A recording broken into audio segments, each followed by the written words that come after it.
Ndokuchingamizai zvakare vadiwa vateereri kuchirongwa chedu kunai pastor. Pachirongwa patinozama kubatsirana mibvunzo yatinenge tinayo inopindurika nebhaibheri. Saka vari kutanga kutibata mukati mezuva ranhasi makasununguka kubvunza mibvunzo yenyu as long as ichipindurika neumbo hwatinahwo mukati mebhaibheri. Sunungukai kutumira apa platform ino mibvunzo yenyu, tinogara pasi toitarisa mweya achitibatsira tozama kubatsirana. Nhasi tiri kupindura mubvunzo wakabvunzwa noumwe. Ndoda kudayira zvakare kuti ndewe chiduku munhu akabvunza mubvunzo uyu. Sekutaura kwandakaita kuti nyaya yemarriage, divorce remarriage yakadenha pfungwa dzevazhinji zvikuru patakaitaura pano. Kune vatanga kutibata nhasi mukangodzoka pachirongwa chino mukatsvaga zvakatakaita mumashure, you will find a lot of material inosanganisira zvinhu zvakawandisa zvatakadzidza zvemibvunzo yebhaibheri kusanganisira nyaya yemarriage. Ndosaka muri kuona tine mubvunzo uri panapa uri kuti iyo zvakaipei kurara nemunhu musati maroorana asi muchizoroorana henyu. Zvakaipei kurara nemunhu kana ari mukomana wangu kana musikana wangu tombosana hedu kurara tese sezvakaite murume nemukadzi vakaroorana tozoroorana hedu pamberi, tinganzi taita zvakaipei kana tikadaro. Now pane mazwi maviri anoshandiswa nebhaibheri muchirungu. Kuna adultery, kuna fornication. Adultery is very specific. Iri kutaura murume akaroora akanorara noumwe mukadzi wake achipo achiri mupenyu. Iye adultery. Kana opposite, mukadzi akaroorwa akanosangana neumwe murume wake achiri mupenyu, inonzi adultery. But fornication now, fornication is more broad than adultery.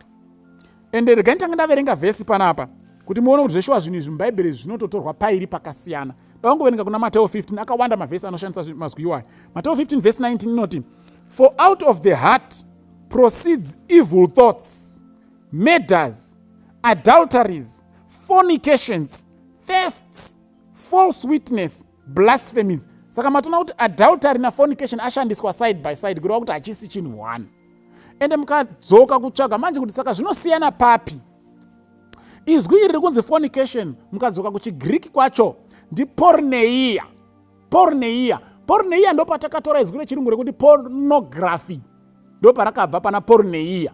But porneia manje inoreva adultery in its broad perspective. Inoreva kuti kudi, inoreva all forms of illicit sex or illegal sex or abominable sex.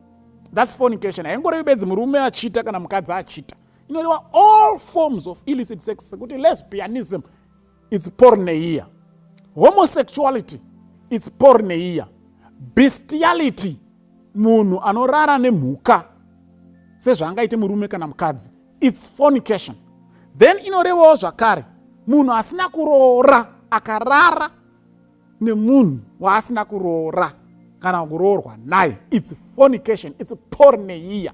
Saka ndo parunzi panapa out of the heart proceeds all these things. Saka ukaona uri mukomana nemusikana musati maroorana, musati manzi nevabereki chigarai mese imba yenyu iyi, mukarara mese mafanana nemunhu arara nemhuka, mafanana nengochani, mafanana nemurume arara neumwe murume, mangofanana nemukadzi arara neumwe mukadzi sezvangaite nemurume, muri musame group, wakomana vanobva kuti same WhatsApp group. Iporneia, fornication. Saka todii nhai pastor? 1 Corinthians chapter 7 verse 8 to 9.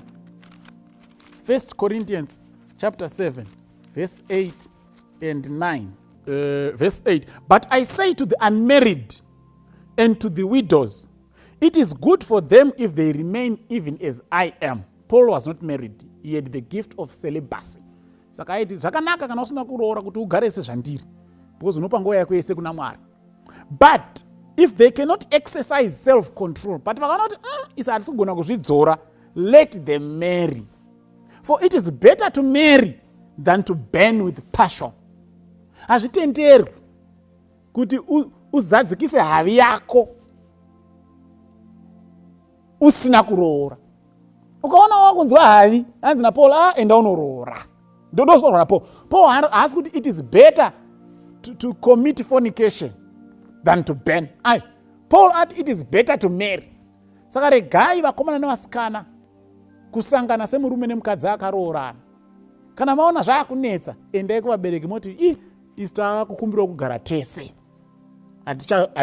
zvakunetsa kuramba tichizvidzora. Ndokupotanzi if you cannot exercise self control, better you marry.